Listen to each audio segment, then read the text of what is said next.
Κυρίες και κύριοι, εξοχότατη κυρία Πρέσβη, φίλοι και συνάδελφοι του Ολλανδικού Ινστιτούτου, με μεγάλη χαρά σας καλωσορίζουμε στην ετήσια αναφορά μας. Πρώτα απ' όλα θέλουμε να ευχαριστήσουμε τους Έλληνες συναδέλφους μας που μας φιλοξενούν και μας βοηθούν όλα αυτά τα χρόνια. Ειδικά ευχαριστούμε την Υπουργό κυρία Μενδώνη, τις κυρίες Αδάμ Βελένη, Παπαγεωργιού, Κουντούρη, Μπενέση και Κουρβέλου, του Υπουργείου Πολιτισμού και Αθλητισμού, τις κυρίες Μπάτσιου και Ροντήρη της Εφορίας Μαγνησίας, την κυρία Χαραμή και τον κύριο Κοντογιάννη της Εφορίας Βιωτίας, τις κυρίες Πάνδου και Αμαλθέζου από τη Σπάρτη, τις κυρίες Παπασταύρου και Μερκούρη της Ζακίνθου, τις κυρίες Σίμωση και Κωνσταρέλη της Εφορίας Εύβοιας, την κυρία Καλαμαρά της Εφορίας Εναλίων Αρχαιοτήτων. Να ευχαριστήσω τέλος και συναδέλφους όπως τον κύριο Λόλο από το Πανεπιστήμιο του Βόλου, τον κύριο Μπλάκλερ από το πρόγραμμα της Χαλκίδας, τον κύριο Πολίτη από το Hellenic Institute of Near Eastern Studies, and all colleagues of foreign schools, institutes, the universities and the museums in Greece. A special welcome to Her Excellency, the Ambassador of the Netherlands, Susanna ter Staal. We started a warm collaboration in preparation of and during the recent state visit of King Willem Alexander and Queen Maxima in Greece, and I look forward to several more years of working together with her and her team. NIA would not be the vibrant institute without its amazing team. Exactly how important it is to be blessed with a well-working group of colleagues has shown during COVID and since I came, and I understood this very well on our recent trip to Crete in September.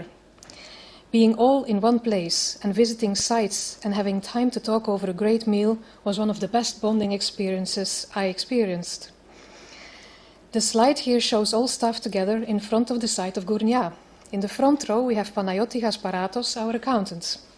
In the middle row, Yanis Dimopoulos and Yanis Servoudakis, who is seated next to the slide, our security staff. Galina Yatsenko and Stavroula Pastra, who's not on the picture, and who both take care of catering and cleaning. Maria Korevesi and Sotiria Nikolou are amazing librarians.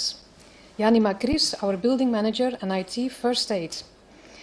Dr. Trifon Bambilis, who coordinates our anthropological courses and seminars.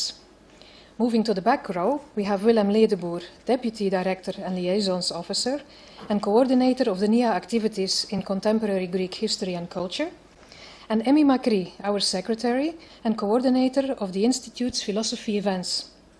Not in the photo, but an important colleague to our Institute is Dr. Nicolas Karachalis, Coordinator of courses and events on heritage, cultural, historical, and architectural activities.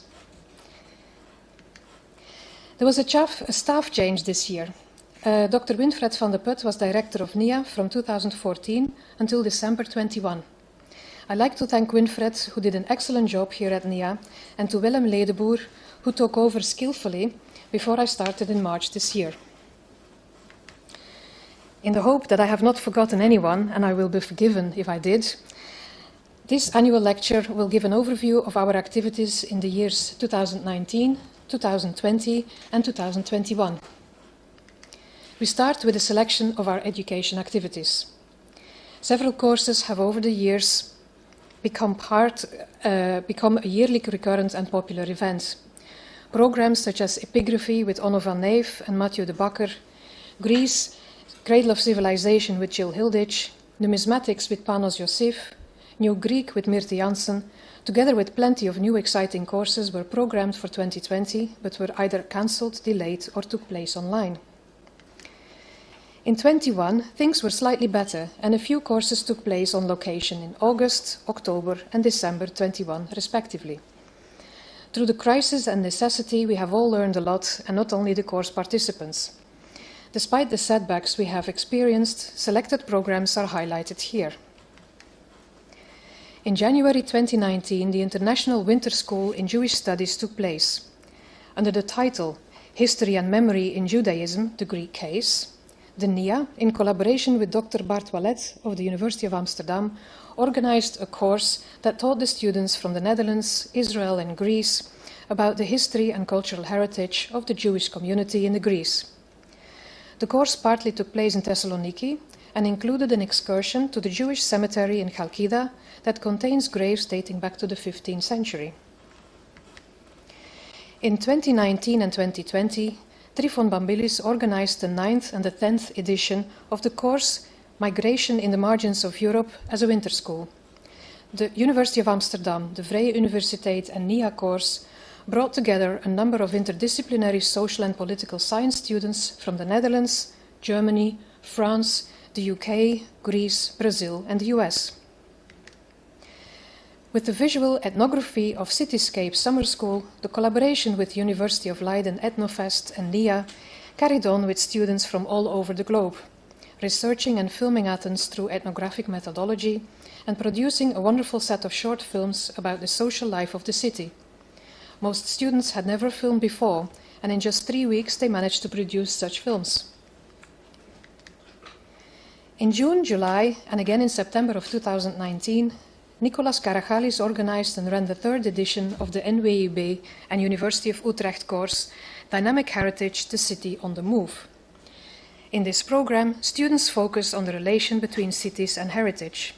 Dr. Karachalis set up the research in Utrecht, together with the staff from the Netherlands Institute in St. Petersburg, while he also organized lectures, walks and museum visits in Athens.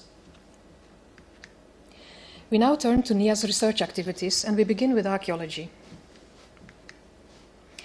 The spring of 19 saw 2 Aegean Bronze Age conferences taking place at NIA, and both have been published this year. The Middle Helladic, Late Helladic Laconia Conference, organized by NIA, the Ephorate of Antiquities in Laconia, and the University of Groningen, resulted in a volume that presents many new results from research undertaken on recent excavations by the Greek Archaeological Service, as well as ongoing excavations, surveys, and material studies by foreign schools and individual scholars. Sites such as Aios Vasilios, Pelana, Yeraki, Pavlopetri, and several others are all given renewed attention in this volume. The Political Geographies volume presents the papers of a 3-day workshop held in Athens in 2019, organized by NIA and the Belgian School. It contains the current debates around 3 themes: territories, authority display, and forms of power. Leading scholars in the field presented theoretically informed views on these themes that incorporate the latest archaeological developments derived from surveys and excavations. NIA continued its activities in relation to the contemporary history of Greece with the international conference, The Greek Case in the Council of Europe, a game changer for international relations and human rights. It focused on the role of the Netherlands and the Scandinavian countries in Greece's withdrawal from the Council of Europe as a result of the human rights violations that took place during the military junta, and on the role of this event as a decisive moment in defining the importance of human rights in relation to international politics. The conference was co-organized with the Danish, Norwegian and Swedish institutes, the Marangopoulos Foundation for Human Rights, and various researchers. Special mention should be made of the testimonies panel, in which prisoners of the junta regime shared their memories. Among them were Periklis Korovesis and Yesimos Notaras, who since then have passed away. They will be remembered with respect and gratitude. During the period of 2019 to 2021, the NIA further increased its attention for the history of Jewish community of Greece through activities in related fields such as Jewish studies, Holocaust studies, and trauma studies. As a preamble to an international workshop that took place this year on Jewish responses to persecution and rescue efforts during the Holocaust, an international webinar brought together survivors of the Holocaust, their offspring, academic experts and artists working with the memory of those who survived the Holocaust in hiding. In 2017, the NIA expanded its activities in the field of philosophy. Concepts of Crisis was the first lecture series that was organized in cooperation with the Academy of Athens. In 2019, a new lecture series, Ethics Across Borders, was co-organized with Spiros Stegos from the University of Crete. Dr. Fleur Jongepier presented Ethics of Self-Tracking. Self-tracking is said to be problematic because it constitutes an unhealthy or alienated self-relation. In the same series, Dr. Evangelos Protopapadakis from the National and Kapodistrian University of Athens presented the case of placebo treatments. He discussed the moral standing of autonomy in the field of medical ethics and the way it affects individual decision-making, as well as healthcare policies. During the second session, Professor Bert van den Brink from Utrecht University talked about understanding of freedom in China and the West. Dr. Yorgos Tiris from the National and Kapodistrian University of Athens presented the aesthetic element of ritual propriety in Confucian ethics. The connection between aesthetics and ethics is a close one, because they are both forms of value. During two other lecture series, scholars tried to highlight both external and internal aspects of the Greek Revolution and shed light on topics related to the way in which the Greek Revolution was imagined in Europe, the ways revolutions in America and France affected movements for the Greek independence, and on how the Greek Revolution should be considered in relation to contemporary political theories of revolution in the context of the 21st century. In February 2019, Nicholas Karachali's was active in the University of Nijmegen's World Religions Group. In June of the same year, he participated in the Future is Heritage event on behalf of the NIA and organized by Europa Nostra. Together with the Hellenikeeteria and Erfgoed Brabant, he organized and led a walk and a workshop on the theme of heritage and activism at the Academy of Plato. In 2021, Nicholas Karochalis organized a series of online seminars on heritage management. The first discussion topic was crowdsourcing heritage and the interaction between museums and local communities. The discussion was held between Nicole van Dijk, curator of the Museum Rotterdam and director of the District Heritage Foundation, and Marlène Mouliou from the National and Kapodistrian University of Athens, who talked about the experience of the Museum Inside Me initiative. The second discussion took place on the topic, the European Capital of Culture as an opportunity to promote cultural sustainability, Leeuwarden Friesland 2018 and Eleusis 2023. This was held between Imi Jonkman, cultural entrepreneur and initiator of ELEF 2028, who reflected on the experience and legacy of Leeuwarden 2018, and Angeliki Lampiri, director of the cultural strategy of Eleusis 23, and Yanis Koukmas, Director of Audience Development and Participation of Eleusis 23. Both seminars attracted more than 100 registrations each, and recordings are available on the NIA YouTube channel.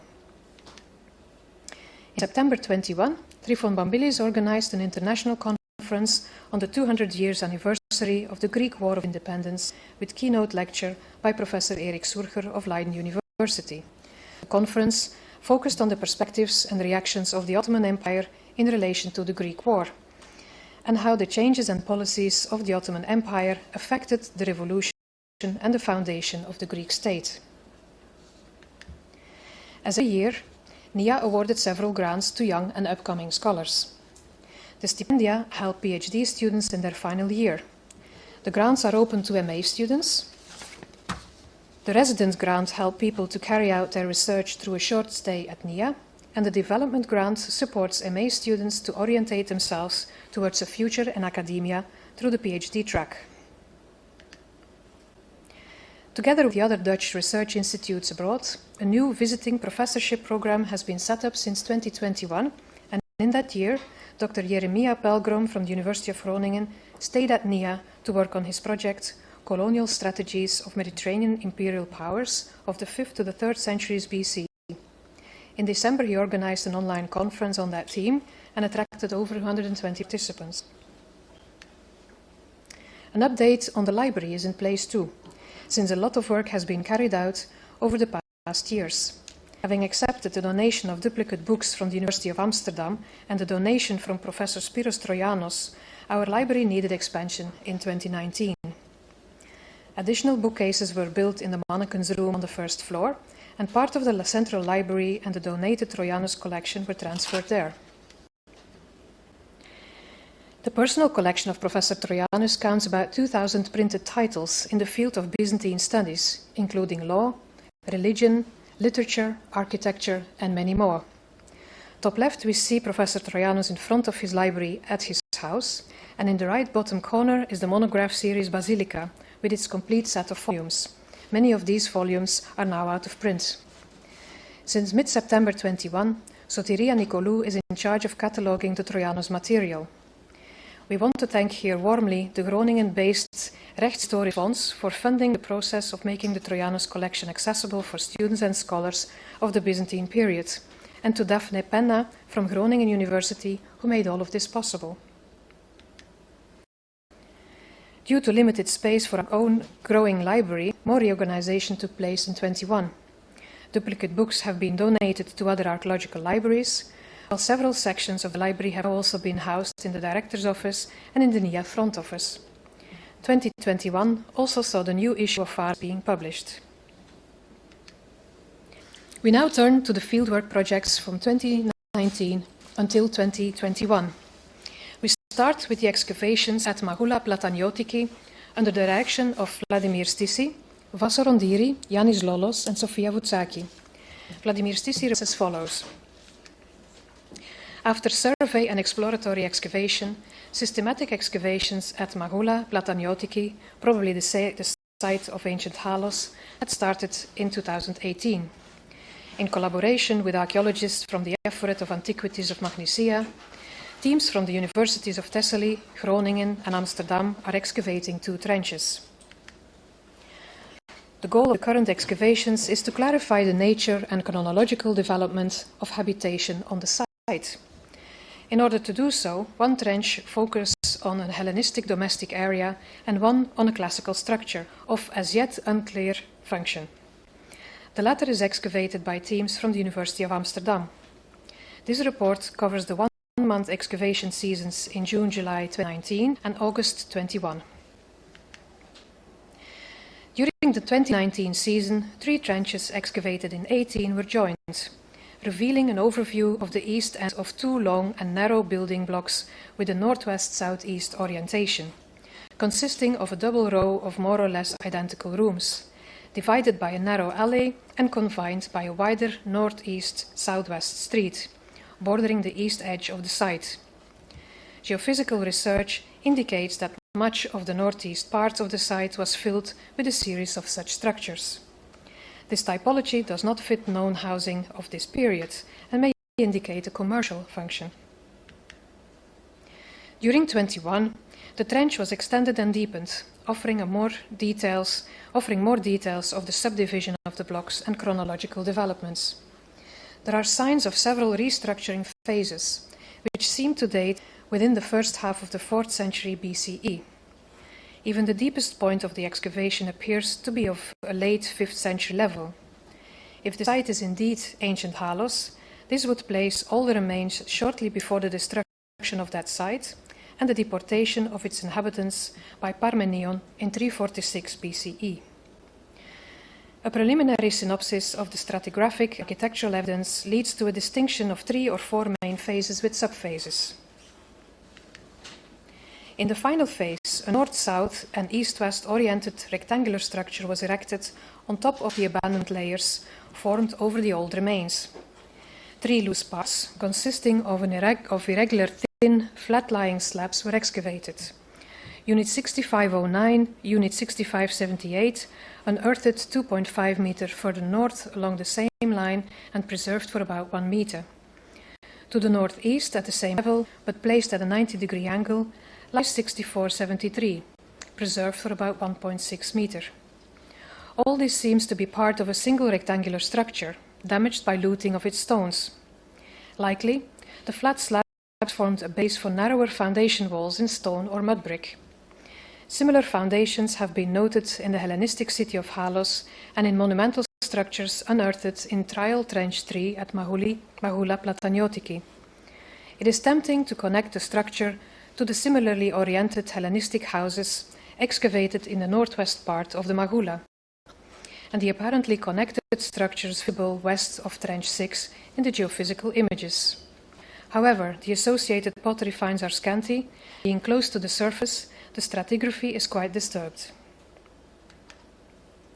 The late classical structures north and south of the alley each show their own development. While the spaces south of the alley are part of a sequence of separate structures, the area north of the alley appears to have been built as a single large building. Its total size remains unclear, since the building extends beyond the excavation area to the north and west. The excavated part contains 4 rooms, enclosed in the south by northwest-southeast wall unit 6540, and in the east by northeast-southwest wall 6570. The walls consist of a large unworked stone, carefully placed to form an outer and inner face with smaller rocks in the middle, reaching a width of 70 centimeter. The preserved height is maximum 35 centimeter, apparently based on an earlier wall, visible through geophysics and lines of stones surfacing below the north facade of 6540, part of the west facade of 6570. At about 4 meters from the southeast angle of the building, an internal partition wall has been exposed. It separates the rectangular room B, a still partly unexcavated space to the west, room A. There seems to be a blocked, perhaps secondary opening in the central part of the wall. Unit 662 abuts a northwest-southeast oriented wall at the north edge of the excavation. This is the central partition wall of the block, visible in the geophysical images. It forms the north limit of the room A and B and the south one of 2 largely unexcavated spaces. Although the building technique is similar to 6662, the 2 are not tight. Likewise, 6478 6650 is not tied to the east perimeter wall of 6570, and it's therefore possible that both 662 and 6478 6650 are later additions. Unfortunately, the stratigraphy of room A and B is problematic, as the soil shows almost no clear stratification and is fairly empty. No use levels were visible, even though at least 1 floor level must have been dug through. The functional range of the pottery suggests that the area had a domestic or utilitarian use. The lack of any visible entrance of rooms A and B does not seem to fit a commercial function, but the general structure of the block does not look domestic. The south spaces show a more complex sequence of construction and partial repairs than the north ones. The small, deep sounding in room B suggests that the present division goes back to the earliest 4th century, when dividing wall 6541 was built. In terms of related or relative chronology, room A seems older than its western neighbor, room B, as both its level and the building technique of wall 6650 and 6516 6616 seems to belong with the lower part of the dividing wall 6541. Although the general orientation is similar, the walls of rooms A and B are not exactly aligned. Neither is room A precisely aligned with the spaces north of the alley. Room B seems to have been built after room A. It incorporates the earlier wall of room A on its east side and was built over a thick fill made of tiled fragments, covering the predecessor of northwest-southeast wall 6532. This was apparently done to raise the level of the area. Walls 6619 and 6620 form the south and east perimeter of this space. They are built from small stones regularly placed at the outer surface and internally filled with soil mixed with small pieces of limestone. Both show a regular top surface, partly covered with flat-lying tile fragments, a method to form a stable foundation surface for mud brick upper walls. The internal stratigraphy of the south rooms is very unclear, and pottery finds are few and mostly undiagnostic, offering no clue of functional interpretation. The presence of the late 5th century pottery at the deepest levels indicates that the whole sequence just sketched took place in the 50 years or so before the 346 destruction, and there is no Hellenistic pottery. The earliest feature, now recognized in the trench, consists of a northeast-southwest wall, unit 6614, in its southeast corner. It is built from medium-sized rounded stones, of which only the upper parts have come to light so far. Even though it is in the area of a later street, it does follow the orientation of the later structure further west. This confirms indications in the geophysical research that the general general structure of this area continues in depth, and thus goes back in time. Since it was incorporated in a late classical street level, we cannot date wall 6614 without further excavation.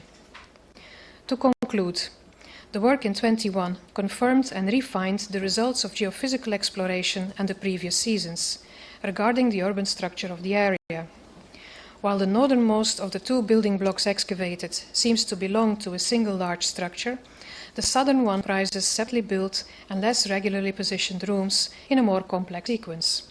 Likewise, the northeast-southwest street at the east edge of the trench, which appears to be the easternmost roadway of the town, seems to have changed its exact width trajectory over time, since some of the older structures, now excavated, occupy part of the later road.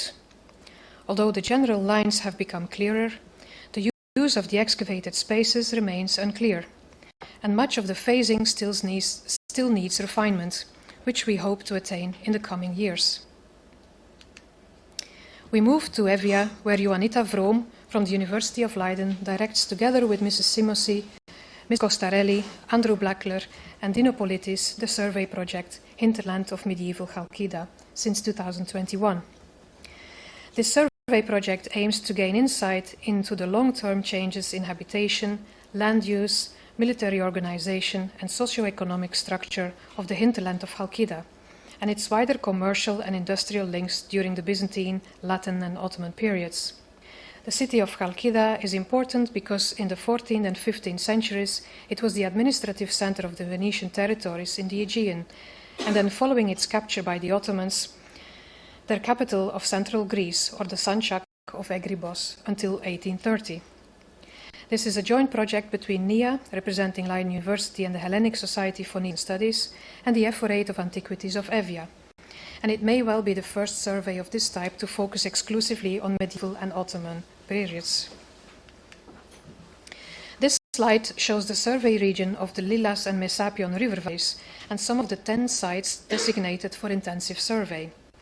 The expectation is that in future seasons, trial trenches will be excavated at one or more of these locations, the aim being to develop the ceramic typology and to date the surviving structures. Initial work, curtailed of course by COVID, took place in the 21-22 season and focused on documenting and photographing sites, including the use of a drone, and recording them in a GIS database. In parallel, programs were developed for laboratory analysis of wood and mortar samples under the study by Andrew Blackler and research into the Ottoman records in Constantinople carried out by Dino Politis. The wood and mortar samples are under analysis by C14, SEM, XRF, XRD, and optical microscopy in order to date the towers, to identify the phases of their architectural development over time, and to thus understand better their construction. The prime target of the Ottoman record study is to identify all the Ottoman settlements, military installations, and other facilities, such as mosques, bathhouses, aqueducts, and so on.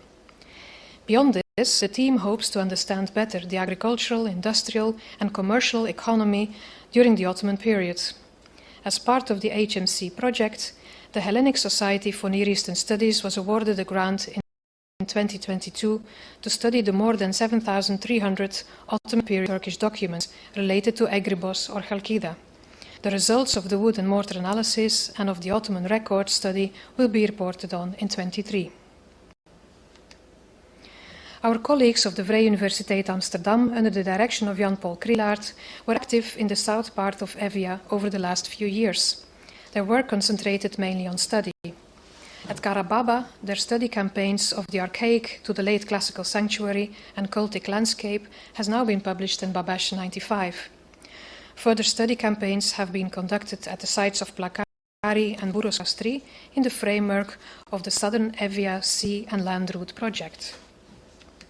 For this annual, Jan-Paul Krielaert reports on their latest project entitled What Went into the Melting Pot. During the 8th to the 6th centuries BCE, Greek colonists settled along the shore of the Mediterranean, and an important new chapter in the history of the ancient world began. The question arose whether these Greek groups operated on their own or whether they were dependent on local knowledge and networks. By answering this question, the project aims to contribute to the ongoing scholarly debate about the character of the Greek colonization in Italy and the role of local people. The key to solve this problem can be found in the earliest years of settlements and in the most basic elements in the life of the colony's inhabitants, namely agricultural practices, land use, and the production of pottery for domestic use and storage. Scientific data and science-based research methods are employed to analyze and compare how farming and craft production were organized in the Greek motherland, in the indigenous milieu in Italy, and in the colonies themselves. By comparing these data sets, it will be possible to define to what extent colonial communities imported knowledge of agricultural systems and craft production or adopted indigenous methods. This can be used as a proxy for the influx of new peoples and ideas and for the transformations of local and migrant societies.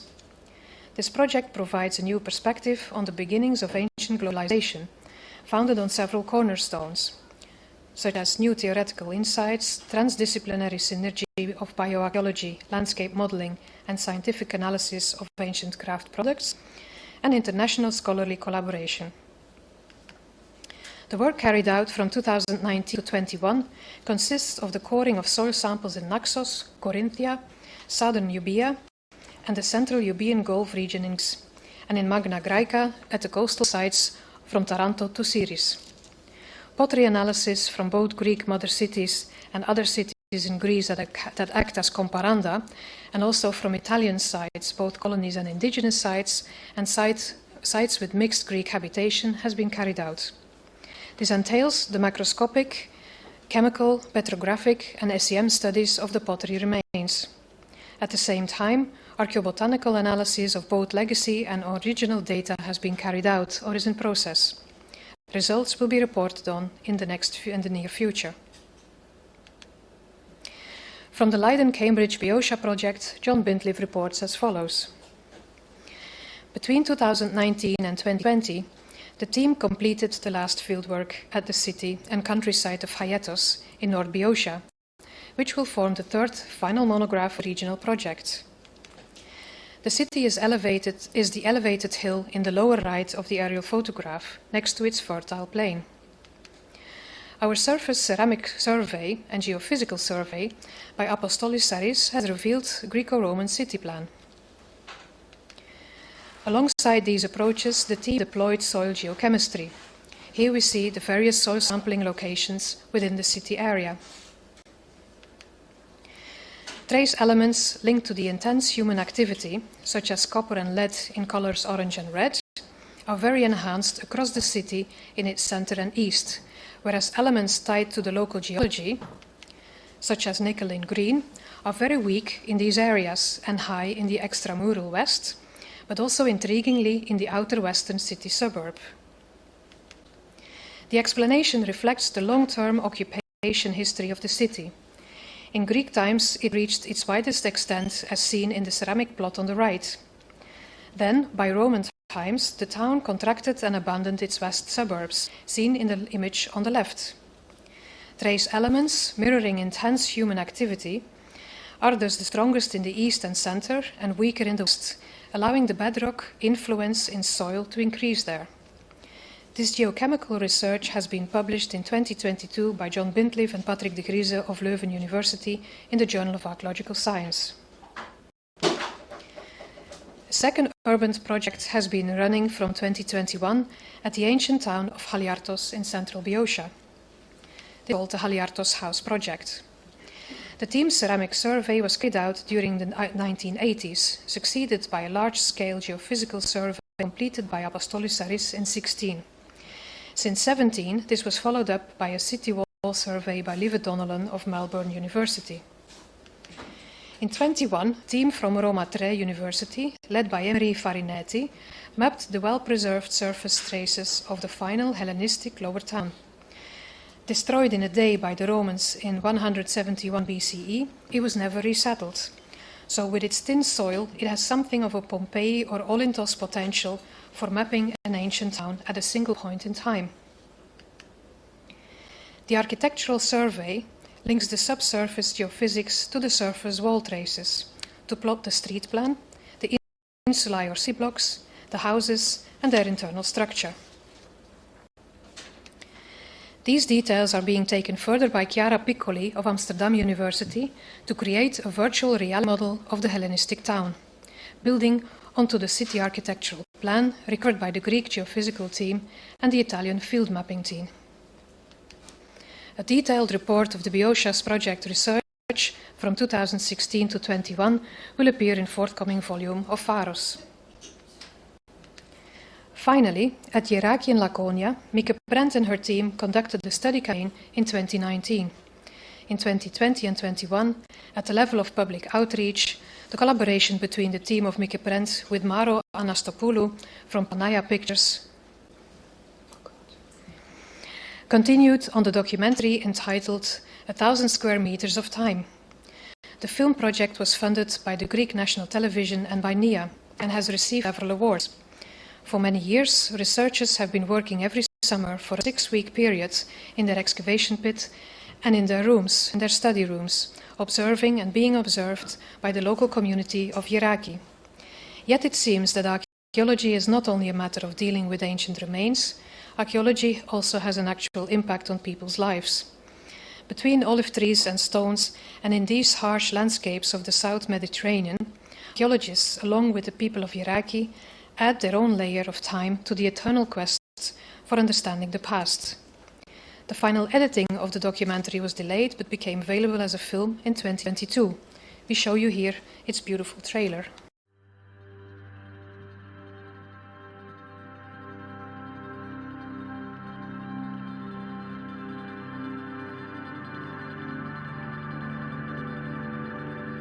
You know, it's so special when you touch things that are made thousands of years ago. And sometimes you see people's fingerprints in the clay. And you don't know if it's a man or a woman who's made it, or a child, but it's been done by a person, and that's magical.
We have come to the end of this overview of the activities of the Netherlands Institute, and I would like to introduce now our speaker for tonight.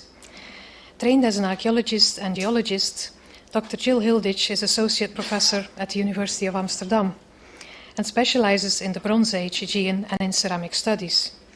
She studied at the University of Bristol in Sheffield and obtained her PhD from the University of Exeter in 2009. Since then, she held fellowships and positions at the Fitch Laboratory of the BSA and at the Universities of Toronto, Amsterdam and Oxford. Jill is currently PI of an NWO-funded FIDI project called Tracing the Potter's Wheel, Investigating Technological Transmission and Cultural Encounters in the Bronze Age Aegean, and I heard it's recently come to a very good end. She has extensively published on combining scientific data with broader approaches to material culture in order to understand patterns of craft production and exchange in past societies. Her talk tonight is entitled Ceramic Technology in the Digital World, New Approaches to Past and Present Knowledge Transfer. Jill, the floor is yours.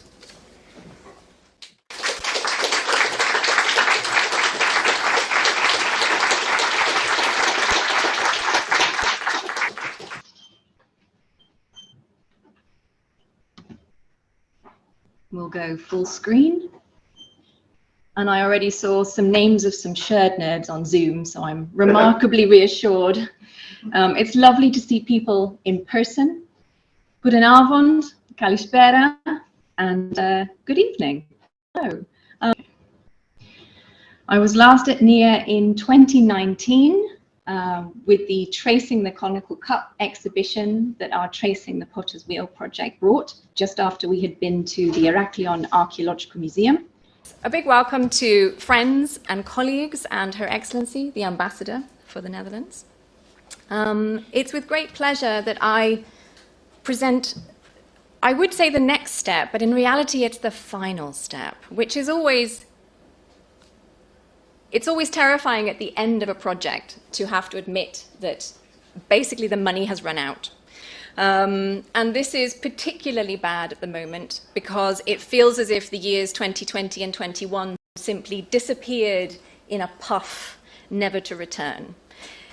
I'm very grateful and glad that we're all still here. And I think it's in that spirit that this talk is being given. There was a long period of reflection. We were forced to stay at home. We were not allowed, or we couldn't get access to archaeological material. And that really changes how we think about what we do and why we do it. For an archaeologist to not have access to their material is a very challenging thing. It sort of makes you wonder why you do what you do. And we began to think as a team when we were enforced to stay in the Netherlands, we were no longer allowed to come back to Greece. How do we deal with a lack of access? And how do we think about widening participation for our work and our research and our techniques and our methods for people who do not have such access to the archaeological material? And we found this to be a really important thing. And so the project, rather than sitting around and doing nothing, substantially pivoted to really try and address how we bring and widen participation for ceramic studies. So I'm here by myself tonight, but none of what you are seeing would have been possible without my most esteemed team members, Caroline Campolo-Jeffra, seen here on the left, and Loes Opkenhafen, who's present in the middle.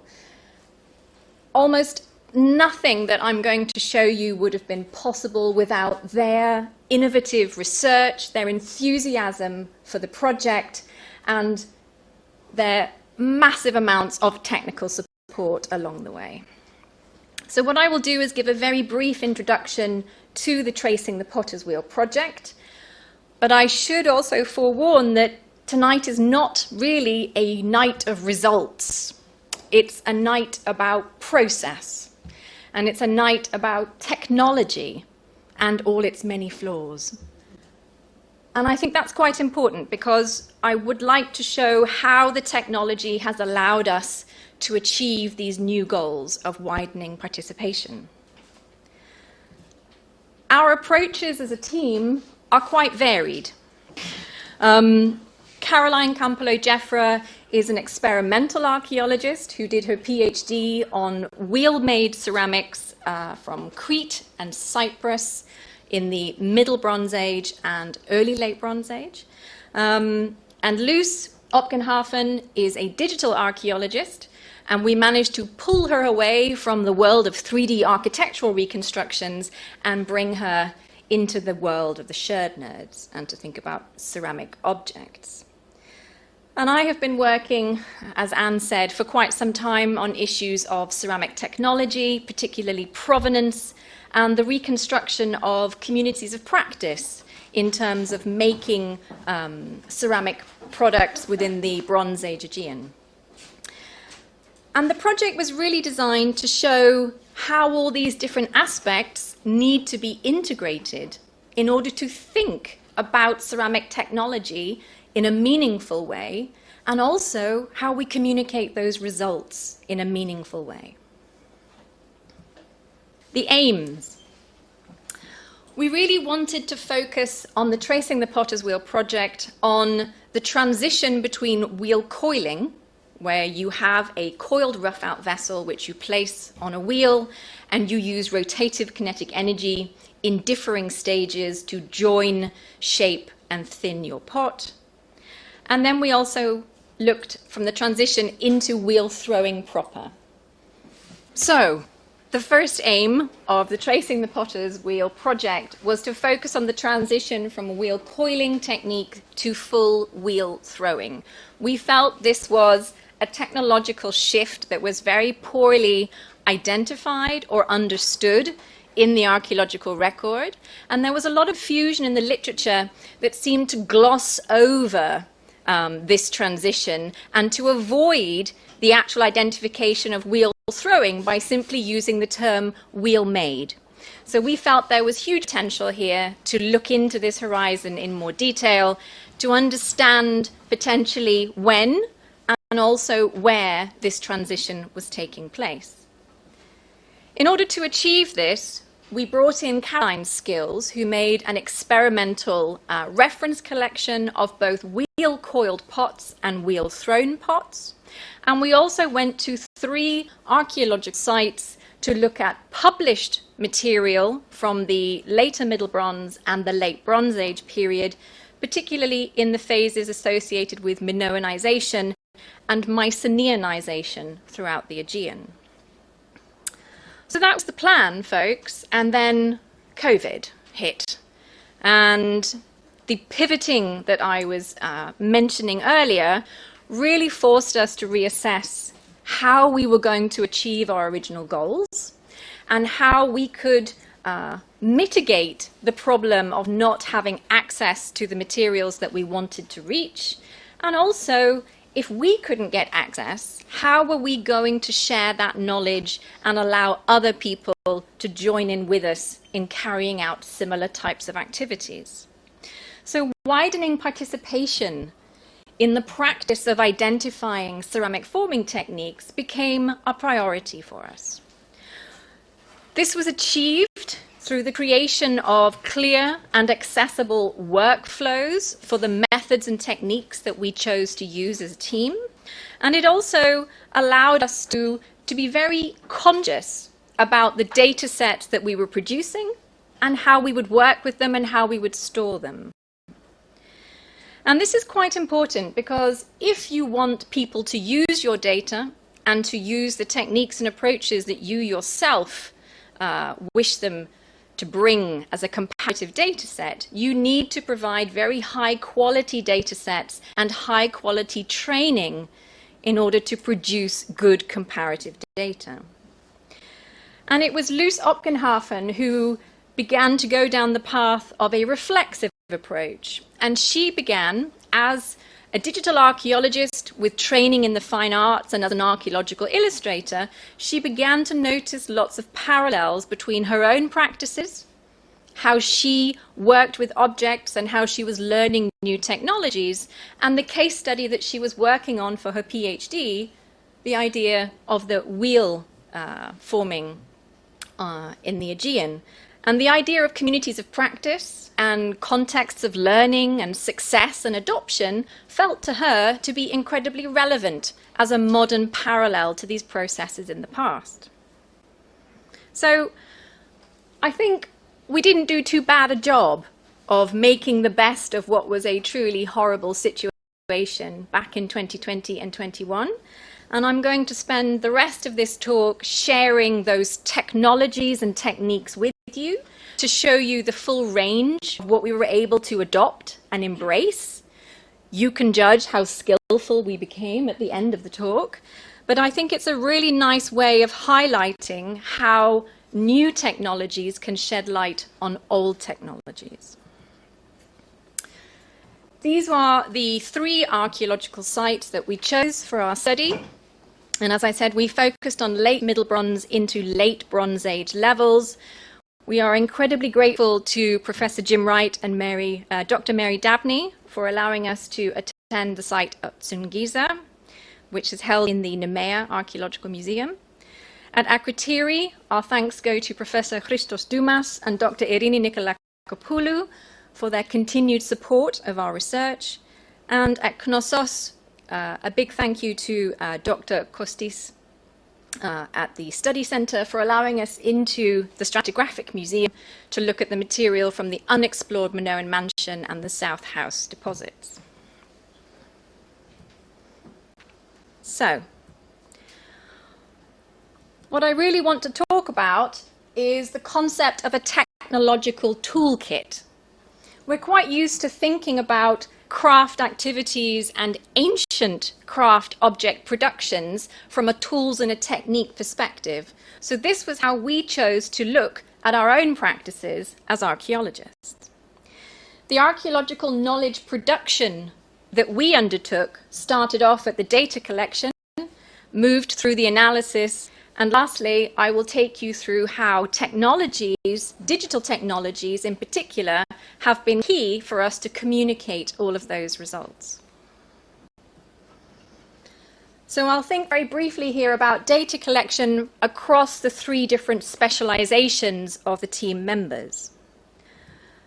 So Caroline's work was really focused on the production of an experimental typeset back in our lab in Amsterdam at the ACASA Center, which is the Amsterdam Center for Ancient Studies and Archaeology. The typeset that she devised looked at wheel coiling methods, in particular method 3, which is where rotative kinetic energy is used to actually join the coils as well as thin and shape them, and an accompanying wheel throwing reference collection. There's a representation on the left from Caroline's article in Exarch showing the difference between those 2 techniques. And as you can see, she made quite a number of vessels. She chose a coarse clay and a fine clay to understand and to see if we could identify the impact that a tempered coarse clay had on those surface traces. And she also chose a specific number of vessels and shapes, and I'll show you those in a moment. The digital aspect comes into play in that Caroline filmed herself making her entire typeset. And she filmed herself from 2 different angles, the bird's eye angle and the front angle, with the express intention that people could watch Caroline's physical gestures and hand movements in the process of making that experimental vessel. This all goes towards issues of transparency and to see if particular correlations can be made between specific gestures and ultimately traces on the pots. And Caroline spent a huge amount of time time stamping and sorting out her videos, so she had a big job on her hands. The 5 vessels that she chose to make for her typeset can all be thought about in a tripartite system. By dividing up the rims, the bodies, and the bases, she devised a system of 5 shapes that actually covers a far larger range of curvatures and particular morphologies in the process of making a pot. And this modular approach really allowed her to be able to understand a wide range of archaeological vessels from this technological point of view. So here we have an example of a Minoan jug, and using 2 of Caroline's typeset vessels, she was able to investigate how that jug was comprised and what sorts of traces she could expect to find in the lower interior walls on the base and also the rounded curved body. So this was a very flexible system. The next stage of data collection was also carried out by Caroline and myself when we visited archaeological assemblages, and this was really to investigate which vessels showed signs of rotative kinetic energy or wheel use, and the next phase was to determine if those vessels were locally made at the sites at which we went to study, or if they had been imported from elsewhere.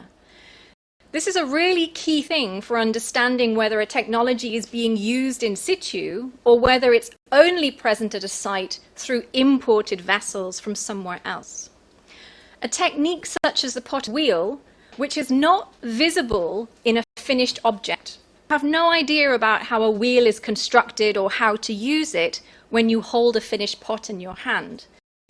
So this idea that wheel use is being carried out locally at a site suggests a very strong connection, physical interaction, and a transmission of technical knowledge in the longer term.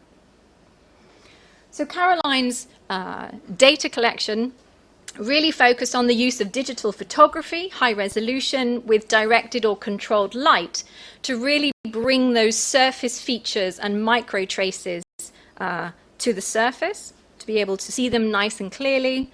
And I used a Dynalight digital microscope to look at the composition and the colors and the textures and the inclusions of these ceramic objects. And both of these methods create digital images immediately. They have their metadata attached to those files upon exporting into their software programs, and this makes for a nice, easier archiving process. And then lastly, we have Luce on the visualization side of the project. And here is Luce at Sungisa, carrying out some 3D scanning. And Luce chose to use the technique of structured light scanning, in particular the David SLS3 model. And this is a technique which projects a calibrated structured light pattern onto an object, and then the cameras detect how that surface is deformed to allow it to reconstruct the physical shape and size of the object. In the top right, you can see on the array there are also digital cameras and webcams that allow the photographic capture of layers that allow you to reconstruct that vessel using the software to give it both texture and photographic aspects. One of the reasons that we decided 3D modeling would be a useful tool for looking into wheel technologies was because it allowed us to remove some of the disguising features that decoration or post-depositional sort of discoloration and objects like that might bring to our vessels. On the left, we have the interior of a nippled jug from Akrotiri, and here we have on the right the same model with the photographic layer removed and the texture highlighted. And this allows us, depending on the fidelity of 3D model that you're using, a much clearer way of thinking about surface topographies. And here we can clearly see fissures in the lower body from coil joins, as well as those two extra added layers of clay at the neck closure of the jug. The 3D scanning technique actually requires a large number of scans depending on the complexity of the object, and each one of those scans must be stitched back together to create the complete three-dimensional model. And what you see here is a detail. Every single different color in this bottom right-hand screen represents an individual scan that Luce was then using the scanning software to stitch back together into a coherent whole. This process does not happen automatically, and Luce was very interested in how her knowledge and expertise as an archaeological researcher and technician actually fed into the success of this 3D model creation.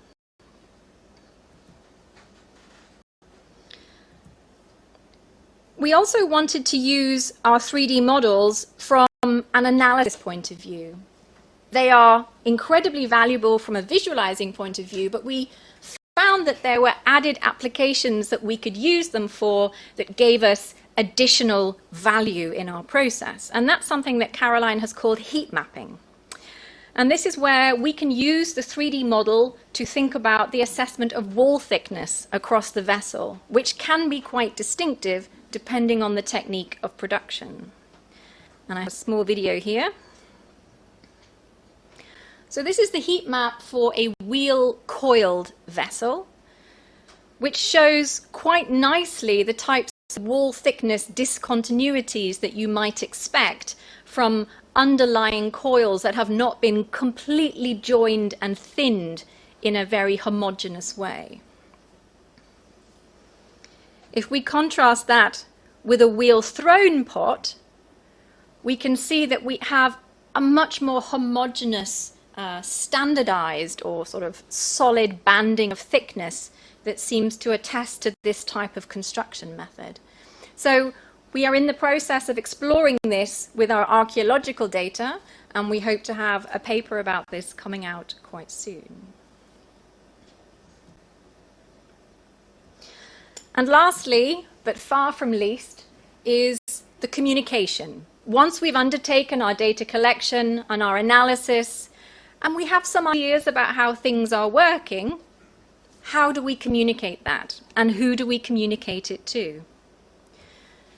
And Luce created this lovely diagram that gives you a sense about the different stakeholders or different groups that we feel we should be reaching out to as archaeologists. That includes other archaeologists. It also includes specialists, be they analytical specialists or digital specialists or ceramic specialists. We also wanted to bring our work to the layperson, to the general public, somebody who comes to a museum and asks, why do you do what you do? We thought that was quite important. And we also, because we work in an academic environment at the University of Amsterdam, we wanted to share our work and our knowledge with other teachers, with our students, and also with potters who are interested in learning more information about the use of forming techniques in the past. One of the results of our high quality data was the TPW website, now known as the TPW Knowledge Hub. And this is our primary repository for our data and metadata. It contains high-resolution photographs of the experimental collection of pottery that Caroline has produced. It also has a range of different views of the same vessel. You can zoom in, you can basically check all the metadata on the right to see when she made it, with what type of clay, and various other things, which techniques.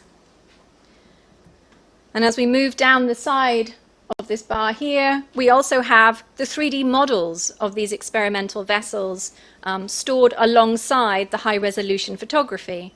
So when you go into this record, you can immediately move between photographs, 3D models, and also Caroline's production videos. So they're all very close together and very easily accessible and findable. But all of these data can be quite large, and they can be quite problematic when it comes to presenting them in a web format. We use YouTube as a repository for all of our video clips, and then we use a YouTube viewer embedded into our database to lower the data responsibility the website has to handle. And on our YouTube channel, we have all of Caroline's production videos. We also have conference presentations that we've given throughout the course of our project, as well as exhibition tours and some video blogs that sort of explain more about the goals of the project. The 3D models are currently all stored on Sketchfab, which is one of the top 3D model sites. We're a little bit unhappy about this because we've actually had to give away our data to Sketchfab to allow them to show them. And so we are working on some in-house solutions at the University of Amsterdam to think about new ways of storing and viewing and comparing multiple 3D models at the same time. That project is called 3D Workspace, and we hope to have something finished by the end of the year. Sketchfab, we have wheel techniques reference collections. We also have Luce's experiments in which scanner to use, which is very interesting and useful if you're thinking about buying equipment yourself and what you should invest in for the future. We also have full models of museum pots from the Allard Pearson Museum in Amsterdam, which we're using for a current exhibition. And we also have Luce's TPW training sets of wheel traces, which I will show you in a bit more detail now. So the Sketchfab viewer is embedded into the website, and that means we also don't have to have all that primary data sitting online. Something else we wanted to put into our knowledge hub is the way for people to produce these high-quality data sets themselves. This is achieved through a series of workflows. This is a page linking to Luce's workflows that she's generated for her 3D scanning, 3D modeling, and 3D printing. And it gives you a really nice color picture, full narrative, and really explaining every step of the process so that you can become a competent user and performer of this type of 3D visualization if you choose.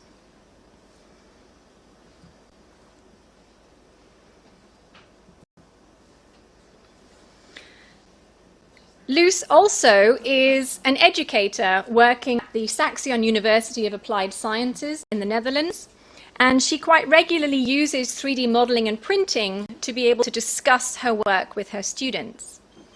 In combination with Caroline, who identified diagnostic surface traces for particular production techniques, they have created a small training set. So these models are available on Sketchfab. You can go in and you can take a look. And Luce has also 3D printed those models out as a training resource, a hands-on training resource. This is a table in our current exhibition which combines experimentally made ceramics with these 3D printed models. And of course, the beauty of a 3D model is that you can zoom in. And so a lot of these training sets are actually magnified surface features, which really helps for gaining familiarization and the training to identify specific features in much smaller pots. And the eagle-eyed amongst you will spot that these plastic training kits have QR codes attached to them. And this allows anybody who's handling that particular object to scan the QR code with their phone and to go into the Sketchfab training set to find out more information about the object in their hand. So this is zooming in on one of those coil joins. And Sketchfab allows you to annotate your models to give more information about what people are seeing. You can rotate the model, you can zoom in, you can change the lighting. All of this helps you to explore and to learn how to recognize those traces more competently.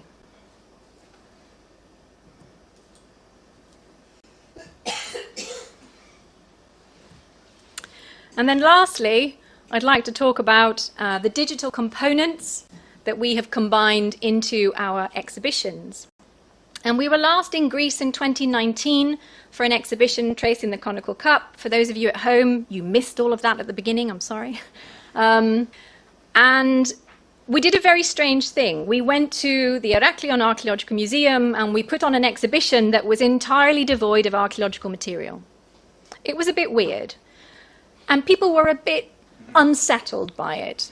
And then they were even more unsettled by our touch table, where we invited them to come into our space and to pick up these 3D prints and pick up our experimental ceramics and explore them and see what they could see for themselves.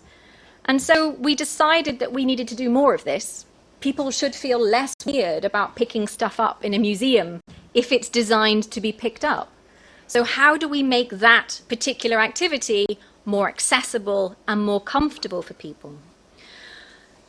Our answer to this was to join forces with the Dutch Archeo Hotspot program, which is a hands-on public participation archaeological event that happens both in museums, open-air museums, and other cultural institutions in the Netherlands and also in Belgium. And right now, in the Allard Pearson Museum in Amsterdam, we have the Tracing the Potter's Wheel Archeo Hotspot exhibition. You can see Mika Prent there, peeking out on the right, famous from her Iraqi video just a minute ago. And this space really produces a nice, welcoming, interactive environment that people can come into. It's right next to the coffee bar. Big win, big turnover of guests coming through the coffee bar. But this space was designed explicitly to allow people to understand why we as archaeologists study the technology. why we're not just interested in the way it's decorated. We are fundamentally interested in those choices and decisions that potters make and how that tells us something about them and the groups and the communities in which they were living and creating these objects in the past. Something we wanted to do based on this concept of touch was to fully recreate or replicate full-sized vessels from behind glass cabinets inside the Allard Pearson Museum. I have here an example of one of the Mycenaean kylix that's upstairs in the Interconnections and Communications Gallery. And Luce was able to 3D scan this Mycenaean kylix. She then created the 3D model in her software and 3D printed it out at full size.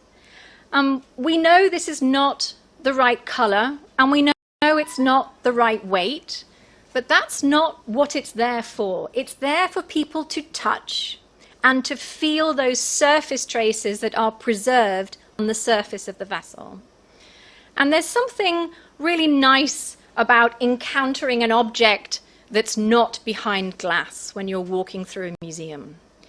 I would like to say it's attached to very powerful magnets, but if somebody were to choose to walk away with this object, we would have to reprint one out. So we do depend on people being fundamentally honest and nice. So yes.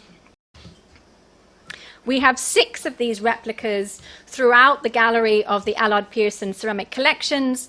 You can have one for the Mycenaeans, one for the Etruscans, one for the Hellenistic cabinets. And it's a really nice way to move through the gallery and feel for yourself how that production of pottery is changing through time. A display that we brought with us to the Heraklion Archaeological Museum was Caroline's Hidden Traces. And this was where she highlighted on her experimental vessels the diagnostic surface traces for that production technique in UV ink. So you actually had to approach the vessels with a special UV torch, and it really highlighted to people that even though those traces are always there, if you don't know where to look and you don't know how to look, that information is completely hidden. And so we wanted to do something that changed that picture. And so Caroline has developed a series of digital exhibits that mirror our physical exhibition in the Archeo hotspot. So Caroline decided that we should all be archaeologists doing what she does, and so she has created a digital environment where you can test out your skills at recognizing surface traces on pottery. There's a very handy glossary over there on the left that gives you all of those basic features that you should be looking for in the vessels. Nice, short, accessible descriptions, and crucially, each of the different features is color-coded. Pay attention, because what that means is when you assess that vessel, you're given some help by the tutor, and we have divided those traces up by color, and we've indicated them on the pot. So you have access to the normal pot with no indications, and then you can click into the help mode, and it gives you this wonderful black color-coded series of traces. This is the interior of this vessel. Here is the exterior, and you can turn that layer off at any point. So you can correlate that help trace with the vessel that has no help, and to see how good you get at spotting these features. So we hope this is going to be a really lovely, accessible tool for students. We've had lots of children in the museum who've been interested in our UV torches, who have then gone on and played the game in our tablets inside our environment, our exhibition environment. And so we really hope this is something that will bring added value to thinking about ceramic technology from a very digital point of view. And so here is the entire digital exhibition that Caroline has developed with a huge amount of input from Luce on the 3D model side as well. This is our wheel of exploration, and you can move through our process as archaeologists. We start off with games that explore aspects of examination and data collection. We move through to the analysis phase, and then we come out the other side into issues of overall interpretation. And you can actually explore different games that feed into those actions and behaviors that we carry out as a team. There are 6 games in total, and they take us from trace exploration to how you 3D scan a pot. We have a ceramic match game, which helps people to understand that modern day interpretations of function are not perfect, and that very often the archaeologist is not the only person with a right to say what an object was used for. We have an inside the pot, the use of that digital microscopy to look at inclusions and clay textures to explore if you can actually identify where a pot is made. And we have a wheel builder that is a sequential process that takes you through the tools and individual components that you would need to construct your own wheel from the Minoan period. And then lastly, we have the pot maker, which brings everything together. It takes us through the entire production sequence, from raw material exploitation and processing choices, through forming technique, through decoration, and through firing. And there's also an element of risk here, because if you make bad choices, you may end up with a very bad or broken pot. So we're incredibly pleased with these digital games, and I will give you a link to them later. So that brings me to the end of my communication, and I just finish on, I want to say bitter experience, but that's not true. There's more to it than that. We've been thinking quite heavily about what this digital element brings to our field. Is it truly a brave new world? Well, in all honesty, we did not invent these techniques. Maybe the innovation that we are presenting here is the way that they've been integrated to explore a very particular aspect, and that is the use of the potter's wheel within a particular archaeological horizon. We do, however, believe that that participation, that ability to take part in assessing ceramic forming techniques or ceramic fabrics or issues of provenance is something that should be accessible to far more people. And the widening of the participation is possible by the creation of these high quality data sets, by making them findable, accessible, interoperable, being able to use them together with other people's software and tools, and also making them reusable. It is our ultimate aim that our TPW Knowledge Hub will go on to contain our archaeological materials and to open itself up to others who wish to submit experimental or archaeological data sets of their own that explore and help us understand broader narratives for the use of the potter's wheel. And that can be from any region and any period. And we hope that's something that will really help to broaden the field. When it comes to having a reflexive approach, Luce's traditions in transition, it really made us far more aware of our own behaviors and what we do. We consider technological developments in archaeological practice, and I use those to think more about those communities of practice in the past. As a team, we look at the choices that the potters and the users of pottery were making at our 3 archaeological sites over time, and we will eventually be building up to these larger narratives. Key words for thinking about these communities and uses of technologies are ideas of resilience, that technological development is not necessarily inevitable or linear, and that there are many socially embedded choices involved in why people choose to use particular techniques. The scaffold of new skills. the likelihood that wheel throwing as a technique came in after the arrival or the appearance of wheel coiling is probably quite likely.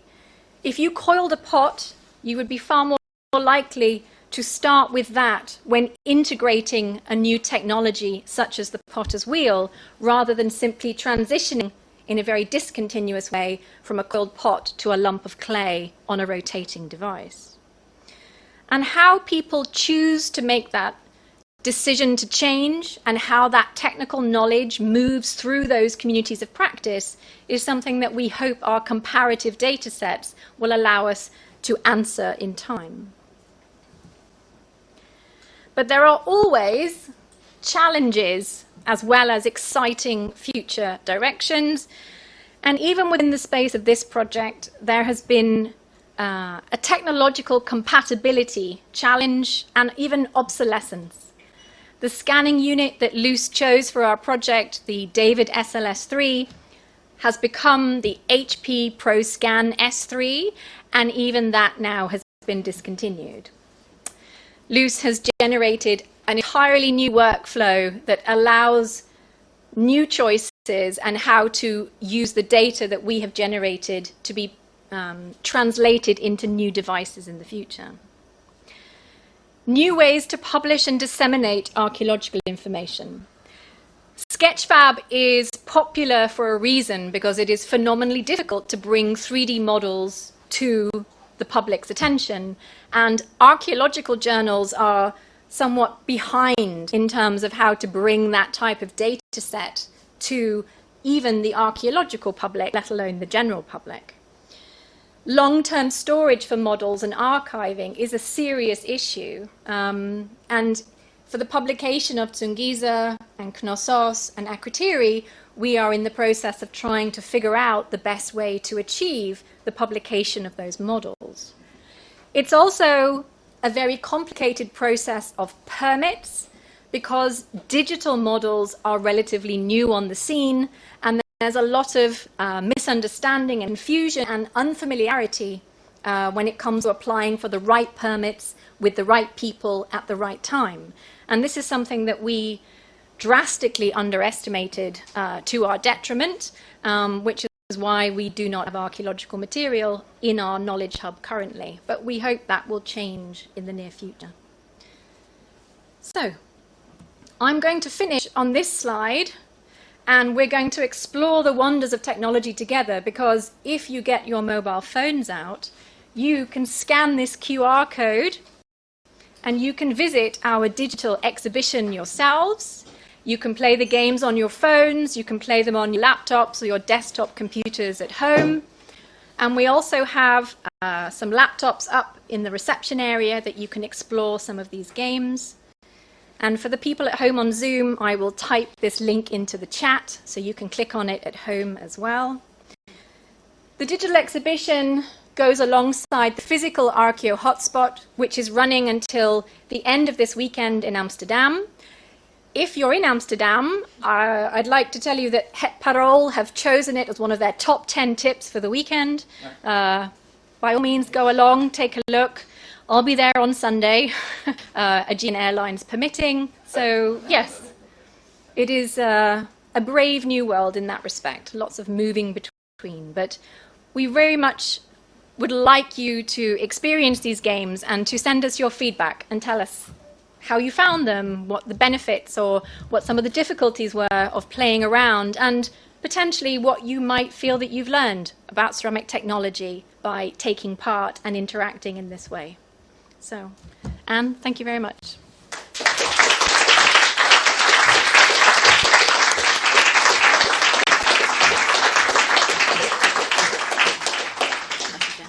Jill, thank you so much for a wonderful lecture and for a very inspiring, and what COVID can do to us all. It's quite amazing. So this is a very positive result of what the whole period has actually brought us. So thank you very much for bringing that up. I would like to invite all of you upstairs for a reception, for drinks and nibbles. If there are questions for Jill, please let her also make her way upstairs, and she'll be very happy to join you there to hear something more. just going to type the link into the chat here. See if we Thank you all for coming, and enjoy us upstairs.